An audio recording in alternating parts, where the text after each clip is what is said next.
আল্লাহর কসম, আজকের এই দোয়া কবুলের ঘটনাটি আপনার চোখ দিয়ে পানি জড়িয়ে দেবে, আর আপনি বিশ্বাস করতে বাধ্য হবেন যে আল্লাহ আসলে অসম্ভবকে সম্ভব করেন। আপনি কি ভাবছেন আপনার দোয়া কবুল হচ্ছে না?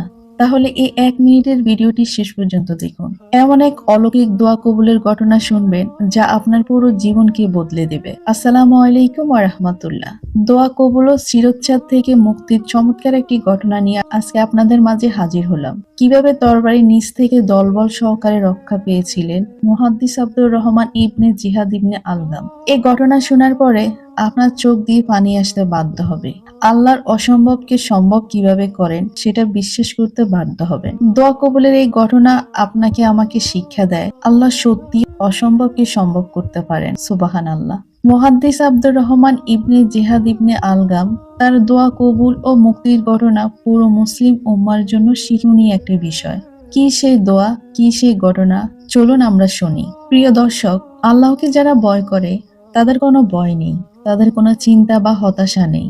জ্ঞানীরা আল্লাহকে বেশি ভয় করে, আর এই কারণে সব যুগে সব সমাজে জ্ঞানীর মর্যাদা সীমাহীন। আল্লাহ তাআলা বলেন, আল্লাহর বান্দাদের মধ্যে জ্ঞানীরাই কেবল তাকে ভয় করে। নিশ্চয়ই আল্লাহ পরাক্রমশীল এবং ক্ষমাময়। কোরআনুল কারিমে এই ঘোষণাই দিয়েছে, জ্ঞানী ব্যক্তির দোয়া যেমন কবুল হয়, তেমনি মর্যাদা এবং সম্মানের সঙ্গে বিপদ থেকে মুক্তি পায়। যুগশ্রেষ্ঠ মুহাদ্দিস ছিলেন আব্দুর রহমান ইবনে জিহাদ ইবনে আলগাম।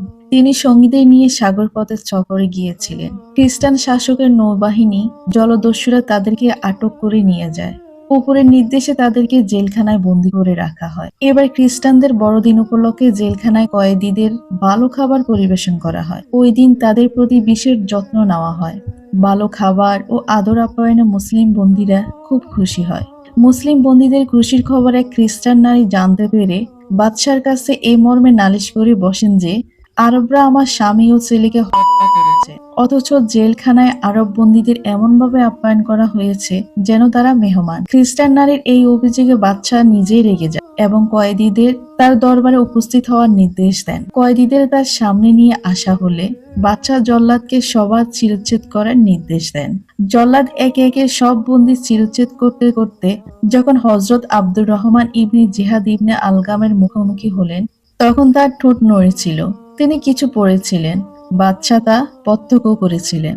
হযরত আব্দুর রহমান ইবনে জিহাদ ঠোঁট নেড়ে কি যেন পড়েছিলেন। তিনি আল্লাহকে ডাকলেন, দোয়া করলেন, আর তার মুখ দিয়ে বের হলো, আল্লাহু আল্লাহু রাব্বি লা উশরিকু বিহি শাইয়া।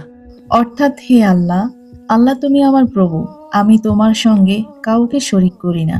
এবার বাদশাহ জল্লাদকে থামতে বলেন। হযরত আব্দুর রহমান ইবনে জিহাদ ইবনে আলগামকে জিজ্ঞেস করলেন, তোমার ঠোঁট দিয়ে কি কথা বের হচ্ছে? তখন তিনি বললেন, আল্লাহু আল্লাহু রাব্বি লা উশরিকু বিহি শাইয়া।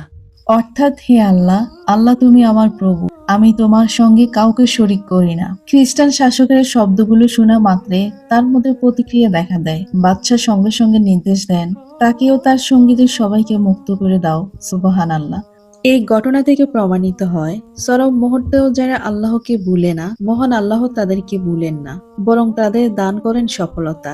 তাদের জন্য খোলা থাকে মুক্তির দরজা। আল্লাহ তাআলা মুসলিম উম্মাহকে আল্লাহর উপরে ভরসা করার এবং তার একাত্মবাদের প্রতি অগাধ আস্থা ও বিশ্বাস রাখার তৌফিক দান করুন। আমিন। গল্পটা কেমন লাগলো সবাই কমেন্টে জানাবে। আল্লাহ যেন আমাদেরকে এই ঘটনাগুলো থেকে শিক্ষা নিতে পারি। আল্লাহ হাফেজ। আসসালামু আলাইকুম ওয়া রাহমাতুল্লাহ।